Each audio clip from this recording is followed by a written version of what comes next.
आप सभी का आपके अपने YouTube चैनल की कथा टीवी पर मैं मीनू शर्मा स्वागत करती हूँ। आज की इस वीडियो में आप रसपान करेंगे शनिवार व्रत कथा। देखिए, शनिदेव को प्रसन्न करने के लिए और उनकी कृपा पाने के लिए यह शनिवार व्रत कथा सुनी जाती है। जो भी व्यक्ति शनिदेव की इस कथा को सुनता है और व्रत करता है, उसे शनिदेव की दशा में भी कोई कष्ट नहीं होता। तो चलिए शुरू करते हैं आज की यह पावन और दिव्य शनिवार व्रत कथा। तो बोलिए शनिदेव भगवान की जय। एक बार की बात है, सभी 9 ग्रहों सूर्य, चंद्रमा, मंगल, बुध, बृहस्पति, शुक्र, शनि, राहु और केतु, इन ग्रहों में आपस में झगड़ा हो गया कि हम सब में सबसे बड़ा कौन है। सब अपने आप को बड़ा कह रहे थे। जब आपस में कोई निश्चय नहीं हो सका तो सभी के सभी आपस में झगड़ते हुए इंद्र के पास चले गए और उन्हें कहने लगे कि आप देवताओं के राजा हो, इसलिए आप ही हमारा न्याय करो और हमें बताओ कि हम 9 ग्रहों में से सबसे बड़ा कौन है।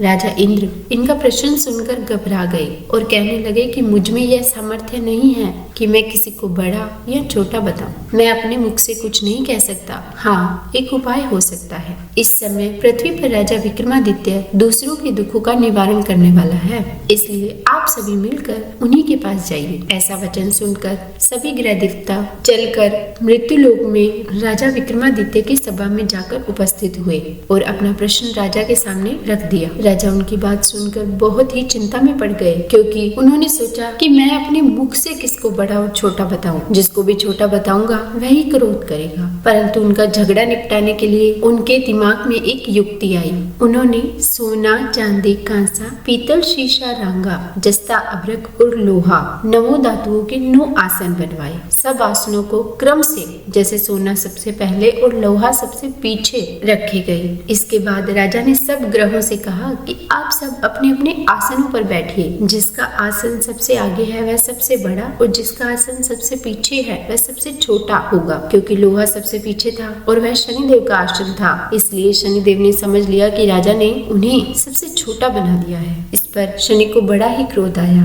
और कहा कि राजा, तुम मेरे पराक्रम को नहीं जानता। सूर्य एक राशि पर 1 महीना, चंद्रमा 2.25 महीना 2 दिन, मंगल 1.5 महीना, बृहस्पति 13 महीने, बुध और शुक्र 1-1 महीने, परंतु मैं एक राशि पर 2.5 से 7.5 साल तक रहता हूँ। बड़े बड़े देवताओं को भी मैंने बहुत दुख दिए हैं। राजन सुनो, राम जी को 7.5 आई तो वनवास हो गया और रावण पर आई तो राम और लक्ष्मण ने सेना लेकर लंका पर चढ़ाई कर दी, रावण कुल का नाश कर दिया। हे राजा, अब तुम भी सावधान रहना। राजा कहने लगा कि जो कुछ भी भाग्य में होगा वह देखा जाएगा। उसके बाद अन्य ग्रह तो प्रसन्नता के साथ चले गए, परंतु शनिदेव बड़े क्रोध के साथ वहां से सिधारे। कुछ समय बीत जाने पर जब राजा को 7.5 की दशा लगी तो शनिदेव घोड़ों के सौदागर बनकर अनेक सुंदर घोड़ों के साथ राजधानी में आए। जब राजा ने सौदागर के आने की खबर सुनी तो उन्होंने अपने अश्वपाल को अच्छे अच्छे घोड़े खरीदने के लिए भेजा। अश्वपाल ऐसे अच्छे नस्ल के घोड़े देखकर और उनका मूल्य सुनकर चकित हो गया और तुरंत ही राजा को खबर दी।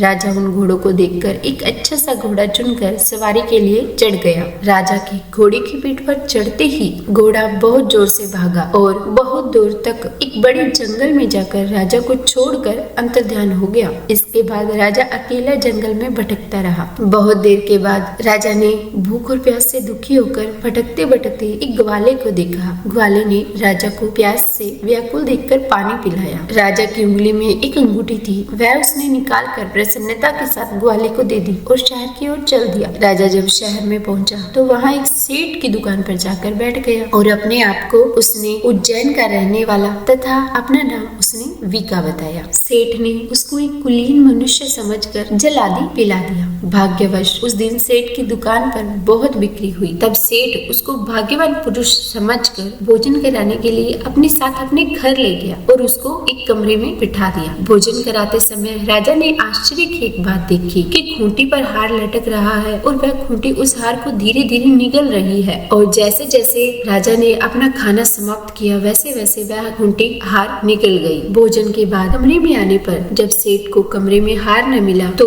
उसने यही निश्चय किया कि सिवाय वीका के और कोई इस कमरे में नहीं आया, इसीलिए हार इसी ने चोरी किया है। परंतु वीका ने हार लेने से मना कर दिया। इस पर सेठ ने वीका को कोतवाल को पकड़वा दिया। कोतवाल ने उसको राजा के सामने उपस्थित कर दिया और कहा कि ये आदमी तो भला प्रतीत होता है, लेकिन सेठ का कहना है कि इसने ही चोरी की है क्योंकि इसके सिवाय कोई घर में आया ही नहीं। तब राजा ने आज्ञा दी कि इसके हाथ पैर काटकर चुरंगिया किया जाए। राजा की आज्ञा का तुरंत पालन किया गया और वीका के हाथ पैर काट दिए गए और उस अवस्था में उसे नगर के बाहर फेंकवा दिया गया। तभी वहाँ से एक तेली निकल रहा था जिसको वीका पर दया आ गई। उसने वीका को अपनी गाड़ी में बिठा लिया और अपने घर ले गया और वहाँ जाकर उसने उसे कोल्हू पर बिठा दिया। वीका उस पर बैठा हुआ अपनी जुबान से बैल हाँकता रहता था। जब शनि की दशा समाप्त हुई तो एक रात को वह वर्षा ऋतु के समय मल्हार राग गाने लगा। उसका मल्हार राग सुनकर उस शहर के राजा की कन्या उस राग पर मोहित हो गई और उसने मन ही मन प्रण कर लिया कि जो भी इस राग को गा रहा है वो उसी से विवाह करेगी, उसी को अपना पति बनाएगी। उन्होंने दासियों को खोजने के लिए भेजा कि शहर में गा कौन रहा है। जब सारे शहर में फिरते फिरते वो लोग तेली के घर में पहुँचे तो उन्हें पता चला कि यह राग चौरंगिया गा रहा था। दासियों ने महल में आकर राजकुमारी को सब बातें बता दी कि वह एक चौरंगिया है, लेकिन राजकुमारी यह जानकर भी नहीं मानी क्योंकि उसने प्रण कर रखा था और अगले दिन वह अनशन पर बैठ गई। तब दासी ने रानी के पास जाकर राजकुमारी के अनशन व्रत लेने की बात बताई। रानी ने तुरंत ही वहाँ आकर राजकुमारी को कारण पूछा तो राजकुमारी ने कहा कि माताजी, मैंने यह प्रण किया है कि तेली के घर में जो चौरंगिया है मैं उसी के साथ विवाह करूंगी। माता ने कहा कि पगली, यह क्या बात कह रही है, तेरा किसी देश के राजा के साथ विवाह किया जाएगा। पर कन्या कहने लगी कि माताजी, मैं अपना प्रण कभी नहीं तोड़ूंगी। फिर माता ने यह बात राजा को बताई। जब महाराज ने आकर समझाया कि मैं देश देशांतर में अपने दूत भेजकर सुयोग्य, रूपवान एवं बड़े से बड़े गुणी राजकुमार के साथ तुम्हारा विवाह करूंगा, ऐसी बात तुमको कभी नहीं सोचनी चाहिए। तब कन्या ने कहा कि पिताजी, मैं अपने प्राण त्याग दूंगी पर अपना प्रण नहीं तोड़ूंगी। इतना सुनकर राजा ने क्रोध से कहा कि यदि तेरे भाग्य में ऐसा ही लिखा है तो जैसी तेरी इच्छा हो वैसा ही कर। और राजा ने तेली को बुलाकर तेली से कहा कि तेरे घर में जो चौरंगिया है उसी के साथ मैं अपनी कन्या का विवाह करना चाहता हूँ। तेली ने कहा कि यह कैसे हो सकता है, कहाँ आप हमारे राजा और कहाँ मैं एक नीच तेली। परंतु राजा ने कहा कि भाग्य के लिखे लेख को कोई नहीं टाल सकता, अपने घर जाकर विवाह की तैयारी करो। राजा ने उसी समय तोरण और बंधनवार लगवाकर अपनी राजकुमारी का विवाह चौरंगिया विक्रमादित्य के साथ कर दिया। रात्रि को जब विक्रमादित्य और राजकुमारी महल में सोए तो आधी रात के समय शनिदेव ने विक्रमादित्य के स्वप्न में आकर कहा कि राजा देखो, तुमने मुझे छोटा बताकर कितना दुख प्राप्त किया है। राजा ने हाथ जोड़कर शनिदेव से क्षमा याचना की और कहा कि हे शनिदेव, जैसा दुख आपने मुझे दिया किसी और को कभी भी ऐसा दुख मत देना। शनिदेव उसकी इस विनती से मान गए और कहा कि